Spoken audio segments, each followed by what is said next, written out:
Okay, well, when you grow up in the Depression, I was taught you don't waste anything.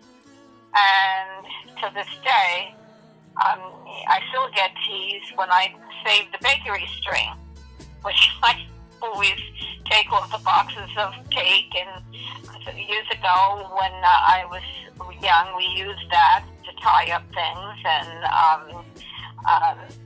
And then a neighbor taught me how to crochet and made pot holders. Well, this was more like during the war when there were some things available. And so to this day, I still don't waste things.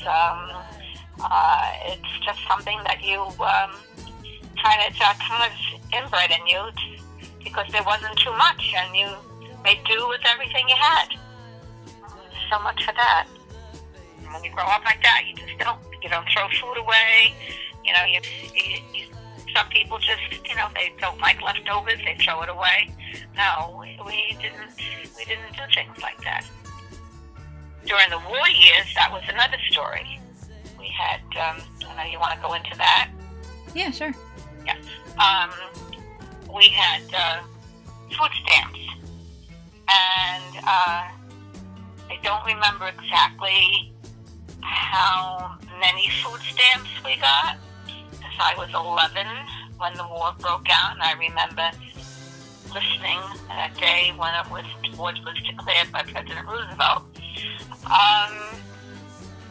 But we were allowed for a family, like maybe 1 5-pound bag of sugar, flour, and depending on how many were in your family, and we had books with the food stamps.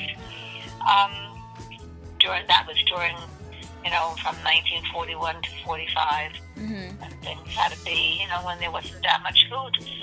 So, everybody had to make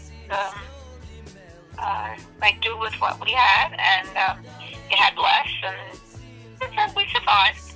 Yep. That's when Victory Gardens came. I remember my father raising a Victory Garden, our own tomatoes and salad and peppers and whatever bit of garden that we were able to have and use it for food instead of flowers. We had to have a star in the window on the front porch showing that we had someone in the service. That's what, years ago, what they did. We all knew who had somebody serving in the war because there would be a flag with a star hanging in the window. And unfortunately, if someone was killed, there would be a star that indicated that somebody's life was lost. All the different equipment you have for, amusing yourself. No, we didn't have that. We had a radio and a phonograph. When I went to high school, my passion was collecting records. I still have some of those. I used to love Glenn Miller, Tony Dorsey, all the big bands. It was my era. Nice. And, anything you want to know from your mother and father, ask them while you're alive and they're alive, because don't ask questions during that period, and then when your parents pass and you think of these things, you go, oh my God, now I can't get the answer. Yes, times were tough. And I remember my father worked. My father was, he always worked. He always worked in some kind of, he was a furniture finisher. And during the Depression, I'm not sure what he did during the Depression, but he knew how to do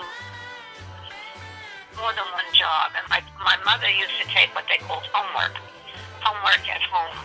She was a crochet beater. And I remember sitting under her frame and picking up the pins and the beads that would fall. And that's how she did her part to help. Like, do you remember, like, hearing Great Nanny talk about, like, President Hoover and, like, or anything? Yes and no. I don't really remember that too much. Yeah. Um, I was, Roosevelt was in when I was little.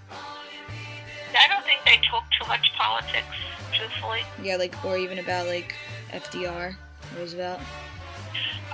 Yeah, well, I mean, when I was small, I realized who he was as I grew up, and I remember I could still hear, if I want to, I could still imagine his voice, because it was when World War II was declared, and he announced it over the radio to the country and the world. It was a Sunday afternoon. It was a dreary Sunday, like cloudy, rainy type of Sunday, and I was just laying on the couch listening to the radio, and he interrupted, and he said that this day will go down in infamy, and he said how he declared war against Japan. I don't think Nanny and Nono talk politics that much. Yeah, So, yeah. yeah. I can see that. Oh, and if they did, it probably wasn't with me. And Alright, well, thanks, Nanny. you're welcome, sweetie pie. I hope you get a good grade. Thank you.